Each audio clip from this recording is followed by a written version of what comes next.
সকাল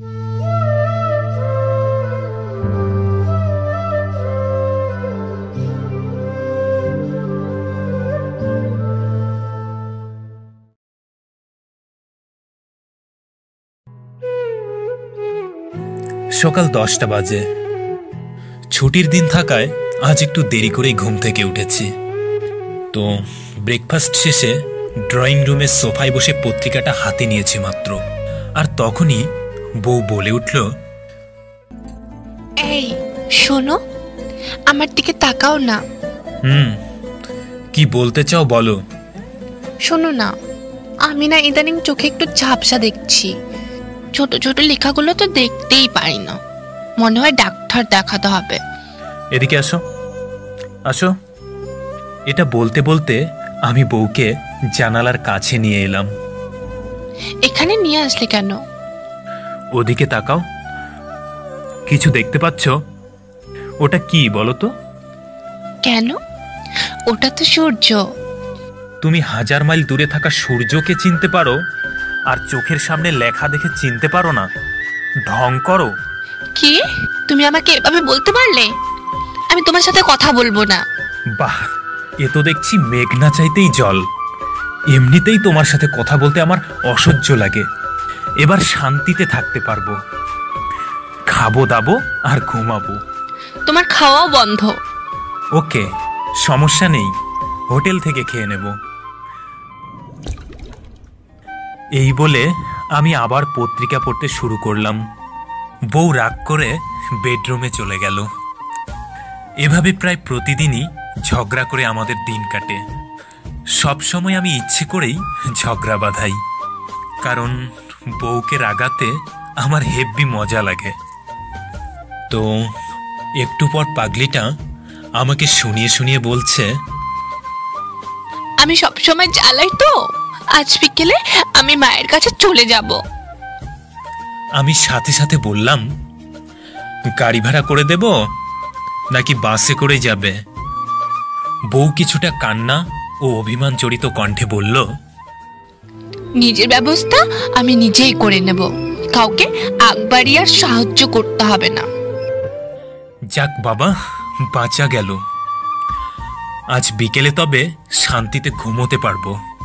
শুধু শান্তি আর শান্তি। বউ মনে হয় এবার ভীষণ রেগে গেছে। জানি না আজ আমার কপালে কি আছে। চুপ করে রইলাম। ঘন্টাখানেক পর বউকে বললাম, এই তুমি রাগ করেছ?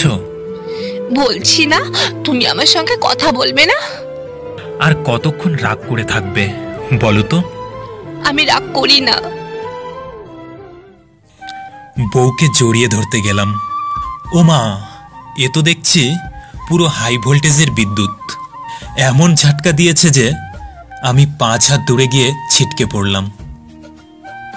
বুঝলাম আজ রাগ ভাঙাতে আমার অনেক পরিশ্রম করতে হবে। অবশ্য বউয়ের রাগ ভাঙাতে যত পরিশ্রম ততই মজা। এরপর বউকে বললাম, বাবু, আমি তো তোমাকে খেপানোর জন্য ওসব বলেছি, রাগ করো না। এখন আর তেল মাখাতে হবে না। আসলে তোমাকে রাগাতে না আমার খুব ভালো লাগে। আমাকে রাগানো এত সহজ না, ওকে? তুমি যেমন আমাকে রাগাতে পারো, আমিও তেমন রাগ করার অভিনয় করতে পারি। এত হেসো না। তাহলে কি কাঁদবো নাকি? না না, তুমি কাঁদলে তো আমার খুব কষ্ট হয় সোনা। ওগো, এত প্রেম দেখাতে হবে না।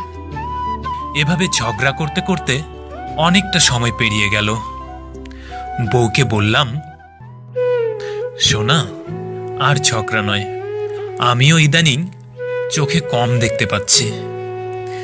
কালই আমরা ডাক্তারের কাছে যাব, ওকে? দুজনই চশমা নেব। চশমা পড়লে আমাদের কিন্তু হেব্বি লাগবে, তাই না? থাক, দরকার নেই। এই, তুমি কি এখনো আমার উপর রেগে আছো? রাগ করো না। আমার না ভীষণ খিদে পেয়েছে, কিছু খেতে দাও। আমার খিদে পেয়েছে শুনলে পাগলিটা আবার অস্থির হয়ে ওঠে। সাথে সাথে পাগলিটা উঠে দাঁড়ালো। আর আমাকে শক্ত করে জড়িয়ে ধরে ফিস ফিস করে বলল, কি খাবে? তোমাকে খাবো। এই, আমি কি খাওয়ার জিনিস? তবুও খাবো। আচ্ছা খেও, চলো আগে ভাত খেয়ে আসি। এভাবেই প্রতিদিন একটা রোমান্টিক সিচুয়েশনের মধ্য দিয়ে আমাদের ঝগড়ার পরিসমাপ্তি ঘটে।